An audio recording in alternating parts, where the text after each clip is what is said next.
nós temos a apresentação aqui do que seria de Mosias, o que está escrito em Mosias 11:17. O que mais me chamou a atenção foi a mensagem que Abinadi, em toda a explanação dele, dá para ter uma ideia de que o que aconteceria ao mundo se Cristo não tivesse vindo. Então isso é o que me fecha no primeiro momento.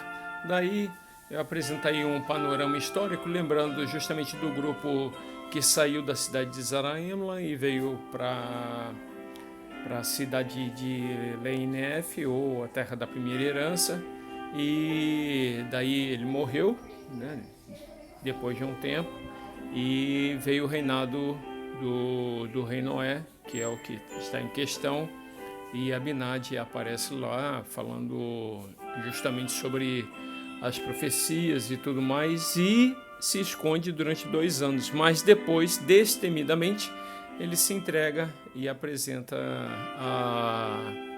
diante dos juízes, né? Pois bem,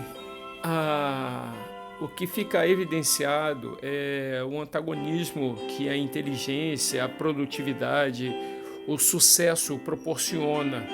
E isso deixa as pessoas, aí pode ser individualmente e no coletivo, desde pessoa, indivíduo, quanto empresário, profissional, família ou até uma nação.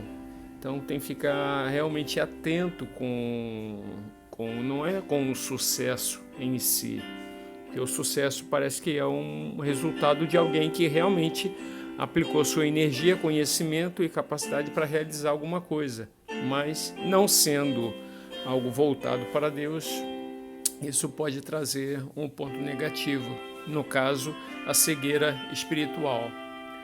E daí, Abinadi ele fala intrepidamente diante dos juízes, e dá para perceber que os juízes têm um conhecimento tanto escriturístico quanto de evidências sociais, estruturais, culturais, que fizeram com que eles entendessem que Abinadi estava absurdamente condenando ao rei Noé. E então Abinadi fala para eles: sinceramente, vocês conhecem a palavra e não têm aplicado, então, na verdade, vocês não são sábios. Então, a abordagem é interessante pelo fato simples de que, se nos é ensinado a palavra, nós devemos aplicá-la. Simples assim, né? E daí, em ele tendo sido condenado, eu acho isso ótimo, porque ele não teme a morte. Ele não teme a morte. Ou seja, ele não está preso à questão física, material. Por quê? Ele sabe que a vida é eterna e o propósito dele haveria de ser alcançado. Então, não importava para onde ele iria, desde que ele fizesse a vontade de Deus. E o objetivo final disso é justamente fazer com que as forças internas nossas contribuam diretamente para criar um rito, uma cerimônia, uma frequência, uma rotina que nos permita realmente fazer com que lembremos sempre de Cristo e dos ensinamentos dele. E uma outra abordagem que ele apresenta, Abinadi, é a explicação de que Jesus Cristo ele é tanto o Pai quanto o Filho. Óbvio que a gente sabe que tem Deus o Pai, Deus o Filho e Deus o Espírito Santo. E os três são um em propósito. Mas o que Abinadi apresenta ali é justamente que ele, Deus, em vindo à Terra, se torna Filho. 2. Em sujeitando-se à vontade do Pai, logo, ele é Filho. E, paralelamente a isso, ele, o Filho, por ter criado o mundo, ele é o Pai, já que ele criou o mundo e tudo que está aqui, né? e também ele é o Pai, justamente porque por ele e através dele é que nós alcançaremos a exaltação. Então ele se torna nosso Pai. E linda essa mensagem que a Abinadi fala sobre a capacidade das pessoas.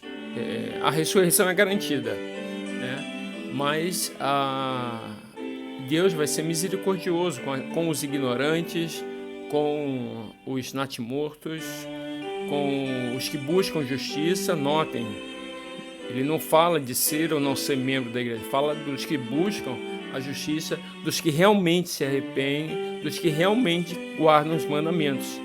A vantagem, então, fica em sendo batizado, conhecendo o Evangelho, trabalhando na igreja, frequentando o templo, possuindo o sacerdócio, né, tendo uma família eterna. Você tem uma vantagem tremenda, mas ainda assim a misericórdia vai abranger a todos os demais.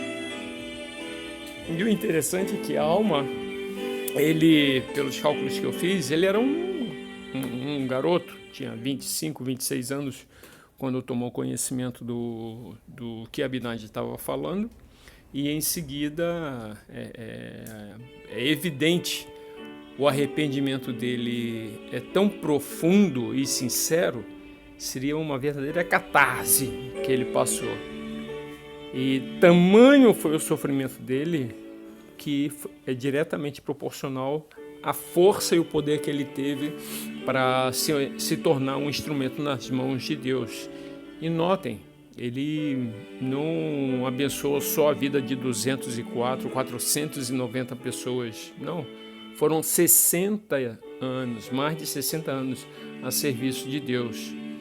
E ele chegou num nível tal que simplesmente depois ele nem enterrado foi, ele sumiu, entre aspas, sumiu. Então, por favor, aí tem um estudo paralelo que deve ser feito sobre isso. Então, um resumão é que Cristo, ele é o nosso Pai, mesmo sendo Filho de Deus, que não faz nem diferença nenhuma, mas ele já venceu o mundo, e por ele ter vencido o mundo, nós estamos aqui na Terra, a ressurreição é garantida, só que é evidente que os que fizeram bem vão ressuscitar para o bem e o mal para o mal, simples assim, né? Então a nós cabe buscar a própria vitória e ajudar as pessoas no que for necessário. Eu presto meu testemunho de que essas coisas são verdadeiras, eu amo essas palavras de Abinadi e o arrojo dele e a ausência do medo da morte, pela certeza da vitória e a vida eterna. Presto meu testemunho sobre isso e deixo no nome de Jesus Cristo. Amém.